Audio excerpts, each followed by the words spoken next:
Hello guys, Christmas new year பொங்கல்னு வரிசை festive season வருது. அதுக்கு செஞ்சு அசத்துற மாதிரி ஒரு சோமாஸ் ரெசிபி தான் பார்க்க போகிறோம். ஃபஸ்ட்டு ஒரு பவுலில் 3 கப் மைதா சேர்த்து தேவையான அளவு உப்பு சேர்க்கணும்.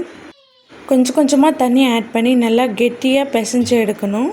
மாவு கெட்டியாக பிசைஞ்சாதான் பொரிச்சு எடுக்கும்போது எண்ணெய் அதிகமாக குடிக்காது. மாவை நல்லா 5 to 10 minutes பிசைஞ்சு வைக்கணும்.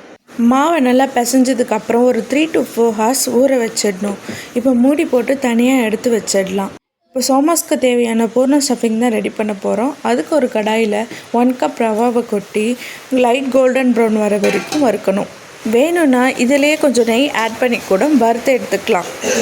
வறுத்த ரவாவை ஒரு பவுலில் ட்ரான்ஸ்ஃபர் பண்ணிவிட்டு உடச்ச கடலையை போட்டு வறுத்து எடுத்துக்கலாம். நல்லா கோல்டன் ப்ரௌன் வர வரைக்கும் வறுத்துட்டு அது கூட ஒரு 4-5 ஏலக்காவை ஆட் பண்ணி ஃப்ரை பண்ணி எடுத்துக்கணும். நெக்ஸ்ட்டு வறுத்த உடச்ச கடலை அந்த பவுலில் ட்ரான்ஸ்ஃபர் பண்ணிடணும்.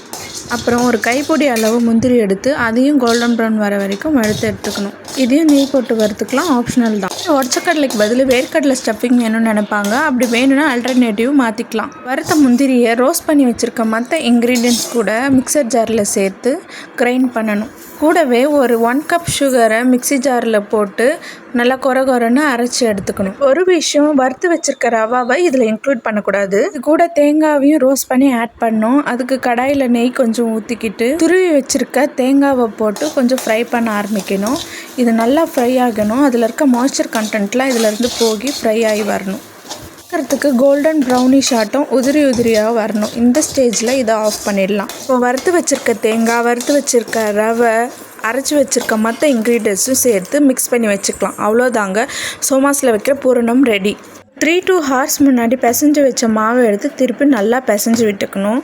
அப்புறம் இந்த மாதிரி அழகாக ரவுண்ட் ஷேப்பில் மாவை திரட்டி எடுத்து வச்சுக்கணும். உங்களுக்கு ப்ராப்பரான ரவுண்ட் ஷேப் வரலன்னா ஒரு பவுலை யூஸ் பண்ணி இந்த மாதிரி ப்ராப்பர் ரவுண்ட் ஷேப்புக்கு கட் பண்ணிக்கலாம். அப்புறம் கார்னர்ஸில் லைட்டாக தண்ணி தடவி இந்த மாதிரி உள்ளார பொருளை ஃபில் பண்ணி இந்த மாதிரி மடித்து வச்சுக்கணும். தூரத்தில் டிசைன்ஸ்க்காக நீங்கள் ஃபோக் யூஸ் பண்ணி கூட டிசைன் போட்டுக்கலாம். இல்லைனா உங்கள் விரலாலேயே ப்ரெஸ் பண்ணி விட்டிங்கன்னா இந்த மாதிரி டிசைன் வந்துடும்.